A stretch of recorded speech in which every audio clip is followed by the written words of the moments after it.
दोस्तों, सबसे पहले मैं एक नौजवान होने के नाते भारतीय राष्ट्रीय कांग्रेस की जो मौजूदा स्टीयरिंग कमेटी है उसने जो संविधान में एक संशोधन किया है कि पार्टी प्रतिनिधित्व में हर एक स्तर पर 50 वर्ष से कम उम्र के व्यक्ति को 50% तक सीट जो आरक्षित किया गया है, मैं इस देश के नौजवानों के बिहाफ पर भारतीय राष्ट्रीय कांग्रेस को कोटि कोटि धन्यवाद करना चाहता हूं।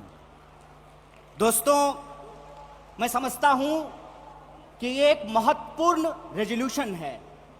महत्वपूर्ण रेजोल्यूशन इसलिए है कि आप सब जानते हैं कि भारत दुनिया का सबसे नौजवान देश है। दुनिया का हर 5वां नौजवान कोई ना कोई भारतीय है। ऐसे वक्त में देश की दशा क्या होगी, देश की राजनीति क्या होगी, समाज का स्वरूप क्या होगा और हमारे आने वाले भविष्य का मुस्तकबिल क्या होगा, इसको इस देश का नौजवान तय करेंगे। कांग्रेस पार्टी ने इस बदलाव को महसूस किया है, उसके लिए हम अपने वरिष्ठ नेतृत्व को बहुत बहुत धन्यवाद देना चाहते हैं।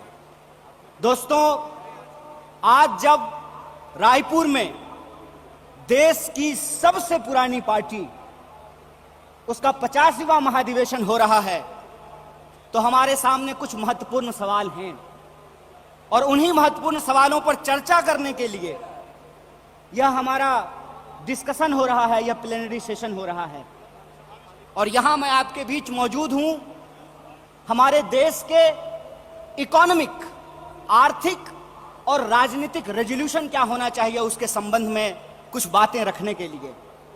सबसे पहली बात तो हमको यह समझना चाहिए, देश की अर्थव्यवस्था देश के लोगों को नजरअंदाज करके नहीं चल सकती है। कोई भी ऐसी आर्थिक नीति जिसमें देश के लोगों को नजरअंदाज किया गया है, वो आर्थिक नीति देश की आर्थिक नीति नहीं हो सकती है। और आज हम जिस मोड़ पर खड़े हैं, हम देख रहे हैं कि नारा देश का लगाया जाता है, नाम देश का लिया जाता है और तिजोरियां दोस्त की भरी जाती है। ऐसी आर्थिक नीतियां आज इस देश के अंदर लाई जा रही है। मेरा एक सीधा सवाल है इस देश के हुक्मरानों से, कांग्रेस पार्टी का एक आम कार्यकर्ता होने के चलते, कि ऐसी कौन सी ऐसी नीति है कि देश गरीब हो रहा है। हमारा आर्थिक आंकड़ा हमको बताता है कि देश में सबसे ज्यादा बेरोजगारी है आज के वक्त में। कोई ऐसा सेक्टर नहीं है जहां बेरोजगारी सर चढ़ करके बोल नहीं रही है। आप तमाम सर्वे उठा करके देख लीजिए, लगातार अमीर और गरीब की खाई बढ़ती जा रही है। इस देश के संसाधनों पर मुट्ठी भर लोगों का कब्जा होता जा रहा है। वैसी परिस्थिति में जो देश की संकल्पना है, जिसको महात्मा गांधी ने देखा है, जिसको मौलाना अबुल कलाम आजाद ने देखा है, जिसको सुभाष चंद्र बोस ने देखा है, जिसको श्रीमती इंदिरा गांधी ने देखा, जिसको स्वर्गीय राजीव गांधी ने देखा, जिसको इस देश की संविधान ने इस रूप में वर्णित किया है कि देश देश के लोगों से बनता है। जब देश देश के लोगों से बनता है तो आप मुझे बताइए कि देश कैसे गरीब हो रहा है और देश के 2-4 पूंजीपति कैसे अमीर हो रहे हैं। यह कौन सी ऐसी जादू की छड़ी है जो मौजूदा सरकार चला रही है। आप मुझे बताइए कि आम लोगों की आमदनी घटती जा रही है और देश के 1-2 पूंजीपति दुनिया के अमीरों की सूची में जाकर के शुमार हो जाते हैं। मैं यहां यह बात स्पष्ट कर देना चाहता हूं, हमारी पार्टी अमीरों के खिलाफ नहीं है, हमारी पार्टी पूंजीपतियों के खिलाफ नहीं है, हमारी पार्टी उद्योग धंधों के खिलाफ नहीं है, हमारी पार्टी उद्योगपतियों के खिलाफ नहीं है। लेकिन हम ऐसा देश नहीं चाहते हैं जहां आम लोगों के पास रोटी नहीं हो और प्रधानमंत्री के पास चलने के लिए 8,500 करोड़ का विमान हो।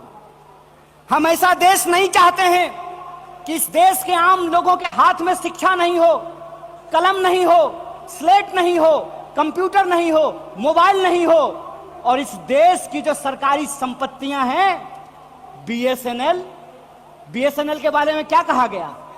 बीएसएनएल के बारे में कहा गया, बीएसएनएल का मतलब होता है भाई साहब नहीं लगेगा। अरे भाई साहब नहीं लगेगा तो आप मुझे बताइए कि जियो धन धनाधन कैसे करेगा? यह सवाल आज इस देश के सामने खड़ा है। सरकार क्या करेगी? यह सवाल मैं पूछना चाहता हूं इस देश के नीति निर्माताओं से कि अगर एयर इंडिया नहीं होगा, जब देश में नहीं होगा एयर इंडिया, तो आप बताइए क्या करेंगे ज्योतिरादित्य सिंधिया? जब एयर इंडिया नहीं होगा, जब रेलवे नहीं होगा, जब बीएसएनएल नहीं होगा, तो मैं कहता हूं कि इस देश में मंत्री की क्या जरूरत है? जब देश में जनता नहीं होगी तो फिर इस देश में सरकार की क्या जरूरत है? जब देश में स्कूल नहीं होगा, अस्पताल नहीं होंगे, सड़कें नहीं होंगी, तो आप मुझे बताइए कि फिर संसद की क्या जरूरत है? इस देश की जो पूरी की पूरी संकल्पना है, उस संकल्पना को आज एक बार फिर से कांग्रेस के राष्ट्रीय महाधिवेशन में पुनर्विचारित करने की जरूरत है। देश का मतलब होता है देश में रहने वाले लोग। डीडी नेशनल पर एक कार्यक्रम आया करता था, नेहरू जी की किताब है discovery of India. Discovery of India के एपिसोड में नेहरू जी आम लोगों से पूछते हैं कि बताइए कौन है भारत माता? किसको भारत माता कहते हैं? भारत माता इस देश में रहने वाले लोग हैं। जब हम भारत माता की जय बोलते हैं तो भारत माता की जय बोलने का मतलब है इस देश के 140 करोड़ लोगों की जय। और 140 करोड़ लोगों की जय का मतलब है कि 140 करोड़ लोगों के हाथ में पढ़ाई हो, 140 करोड़ लोगों के हाथ में काम हो, 140 करोड़ लोगों के लिए रोजगार की व्यवस्था हो, 140 करोड़ लोगों के लिए इलाज की व्यवस्था हो, 140 करोड़ लोगों के लिए चलने के लिए सड़कें हो, गाड़ियां हो, रेलवे हो, हवाई जहाज हो। और आपने देखा कि देश में कुछ लोग लोकतंत्र को अपनी बपौती समझ लिए हैं। अभी जब मैं हवाई जहाज की बात कर रहा था तो मुझे दिल्ली एयरपोर्ट याद आ गया। दिल्ली एयरपोर्ट पे भारी जो है सिक्योरिटी फोर्स आई थी हमारे एक नेता को गिरफ्तार करने के लिए। तो मैं दिल्ली में बैठे हुए हुक्मरानों को इस महाधिवेशन के माध्यम से कहना चाहता हूं, आपको मालूम नहीं है भारतीय राष्ट्रीय कांग्रेस का इतिहास। आपके पुरखों ने जिन अंग्रेजों की चापलूसी की थी, उन अंग्रेजों से लड़ करके हमने इस देश को आजादी दिलाई। इस बात को याद रखिएगा।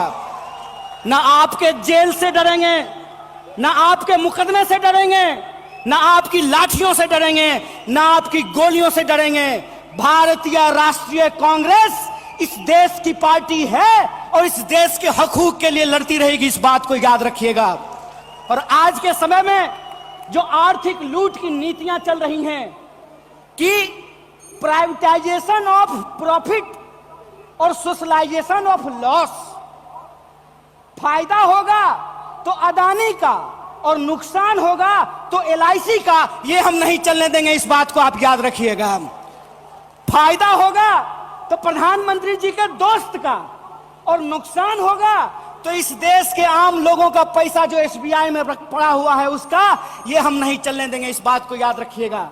इसीलिए हमारा पॉलिटिकल और इकोनॉमिक रेजोल्यूशन ये है कि भारतीय राष्ट्रीय कांग्रेस इंडियन कॉन्स्टिट्यूशन का सेफ गार्ड है। हम इंडियन कॉन्स्टिट्यूशन के पहरेदार हैं। हम इंडियन कॉन्स्टिट्यूशन के असली चौकीदार हैं। इस बात को याद रखिएगा। और इंडियन कॉन्स्टिट्यूशन इस बात को रिजॉल्व करता है, we the people of India. और यह जो we the people of India है, इसमें इस देश में रहने वाले वो तमाम लोग, चाहे हिंदू हो, मुसलमान हो, सिख हो, ईसाई हो, जैन हो, पारसी हो, बुद्धिस्ट हो, या वैसे भी लोग जो किसी धर्म को नहीं मानते हैं, वो सब भारत के लोग हैं। और उनके हकूक के लिए, उनके अधिकार के लिए, कल्याणकारी राज्य की अवधारणा को बचाए रखने के लिए भारतीय राष्ट्रीय कांग्रेस संघर्ष करेगी। और यही जो पॉलिटिकल रेजोल्यूशन है कि हम देश के लोगों के बुनियादी सवालों के लिए, रोजी रोटी, कपड़ा, मकान, शिक्षा, स्वास्थ्य, सड़क, बिजली, पानी और इस देश के संविधान के लिए संघर्ष करते रहेंगे। इसी आशा और उम्मीद के साथ आप तमाम सम्मानित मंच और आप तमाम प्रतिनिधियों का एक बार पुनः स्वागत करते अपनी बात को खत्म करूंगा। शुक्रिया। इनकलाब जिंदाबाद। जय हिंद, जय भारत, जय कांग्रेस।